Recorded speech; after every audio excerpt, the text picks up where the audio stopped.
Primer de tot, benvinguts a aquesta jornada de l'emprenedoria a debat organitzada juntament amb la Cambra de Comerç, Indústria i Serveis d'Andorra, que compta amb la col·laboració de Crèdit Andorrà, Actua, Reig Capital Group, Golden Tulip i el Comú de Sant Julià de Lòria i l'organització tècnica d'e-Mindset Law. També compta amb la participació desinteressada de tots els ponents, els que volem realment agrair la seva col·laboració. Bé, a meitats del segle passat, els emprenedors van revolucionar l'estructura econòmica d'Andorra. En aquell moment, segurament, la majoria d'aquells emprenedors estaven molt poc formats i segurament pràcticament cap d'ells sabia què volia dir el concepte emprenedor. Avui, en canvi, tenim aquí a Andorra la població més ben formada de la història. I, a més, la bona acollida d'aquesta jornada, amb més de 100 inscrits, ens mostren que realment aquest esperit emprenedor, que ha estat sempre l'arrel de la base econòmica del país, segueix realment viva a Andorra. Però també, a part de tenir la població més formada, hem de tenir en compte que la societat és molt més complexa que fa 60 anys.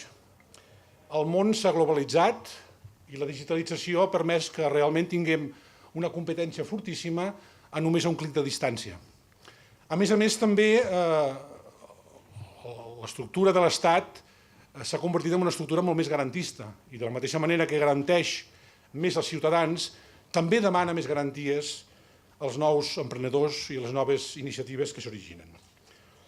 Això fa realment, aquests fets, aquests elements que parlava, fa que sigui del tot indispensable la formació en emprenedoria, però també que sigui del tot indispensable treballar per facilitar al màxim que totes les noves idees dels emprenedors es puguin posar en marxa de la millor manera possible. Per això, aquestes jornades. Aquí volem realment ajudar a aquests objectius fent reflexió i fent debat sobre tot el procés emprenedor. Com heu vist en el programa, parlem tant del perfil emprenedor com del procés d'emprenedoria ell mateix, però també del finançament i la inversió en emprenedoria i, com no, l'emprenedoria a Andorra. Què fem bé que podem exportar i què no fem tan bé que podem millorar. Per tant, és un programa, jo crec, molt adient per poder fer un pas més en aquest pas cap a les millores de la vida dels emprenedors. De fet, el que hem d'aconseguir és que l'emprenedor, al final, l'únic que hagi de pensar sigui en tenir bones idees i en poder-les desenvolupar amb èxit.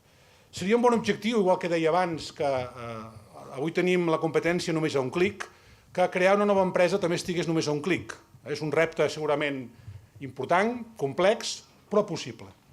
Bé, ja per acabar, desitgem tots els que hem organitzat aquestes jornades que siguin unes jornades molt útils i que serveixin per fer un pas més, per facilitar que nous emprenedors segueixin el camí d'aquells pioners del segle passat per així poder continuar realment amb la millora del benestar d'Andorra. Bé, moltes gràcies i benvinguts novament a aquestes jornades. Bon dia a tothom. La Universitat d'Andorra i la Cambra de Comerç tenim una llarga trajectòria en el camp de la formació, especialment en l'organització de diversos postgraus que sempre han tingut com a objectiu el respondre a les necessitats dels professionals del país, amb una oferta de gran qualitat i sempre volgudament adaptat a la realitat andorrana. Avui, amb aquesta jornada, volem anar més enllà, implicant novament el teixit empresarial, encetant aquesta jornada sobre l'emprenedoria amb un caràcter clarament divulgatiu i la voluntat de conèixer què entenem avui en dia per iniciativa emprenedora, quins són els models d'emprenedoria, quin és l'ecosistema que necessiten els emprenedors per poder desenvolupar els seus projectes i què ofereix i sobretot què manca a Andorra com a país per atreure emprenedors.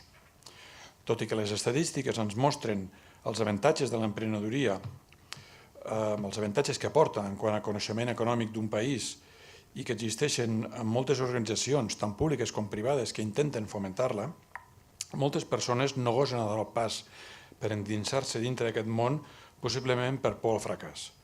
Des de petits, la societat, sobretot l'escola també, han implantat una espècie de software mental d'estudiar per intentar aconseguir un lloc de treball que sigui segur, de manera que intentar moltes vegades anar per un camí diferent sovint desperta dubtes i crea inseguretats.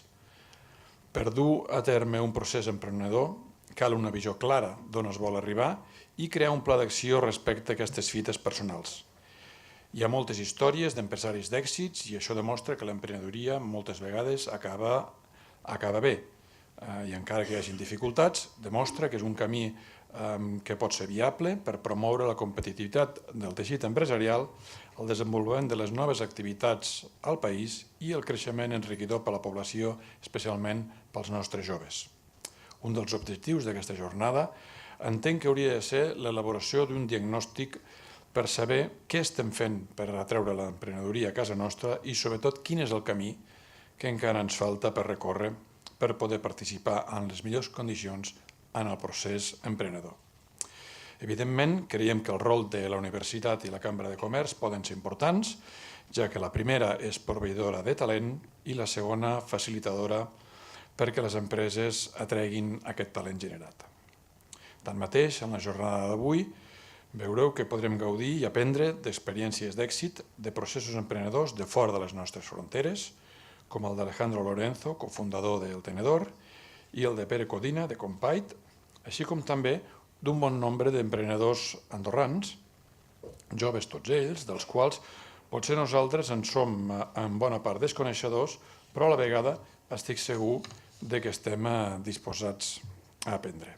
Ens agradaria que aquesta jornada serveixi per fer aquest primer diagnòstic que deia abans sobre la cultura emprenedora a Andorra, com interactua amb altres variables com la formació, les estratègies de desenvolupament i la competitivitat internacional, entre altres, i quines són les eines que estem facilitant a l'emprenedor avui en dia i què haurien de fer les administracions per crear un ambient favorable per a la creació d'empreses i perquè l'emprenedor es pugui desenvolupar.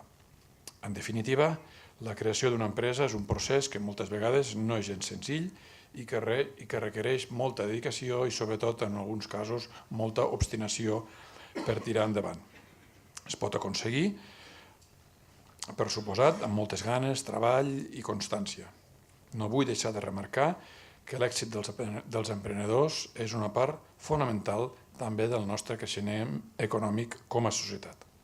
Espero que la jornada d'avui ens serveixi per obrir horitzons i que siguem capaços, tots plegats, de crear sinergies per a aquesta innovació, per la creativitat i la competitivitat dels emprenedors i que avancin de la mà amb els sectors estratègics que també des de govern s'estan fomentant, de manera que trobin el suport des de l'assessoria i la formació empresarial, a més d'acompanyar-los des de l'inici, guiar-los en les àrees de negoci on s'haurien d'enfocar sense perdre de vida els paràmetres estratègics i de competitivitats que Andorra ofereix. Tenim per davant una jornada que jo crec que serà molt rica en experiències i ara, si em permeteu, passaré la paraula a l'Oriol Giró i la Dona Alcalà d'Eminset Law, organitzadors tècnics d'aquesta jornada, que en la conferència inaugural Conceptes claus per entendre l'emprenedoria començarem aquesta jornada. Moltes gràcies.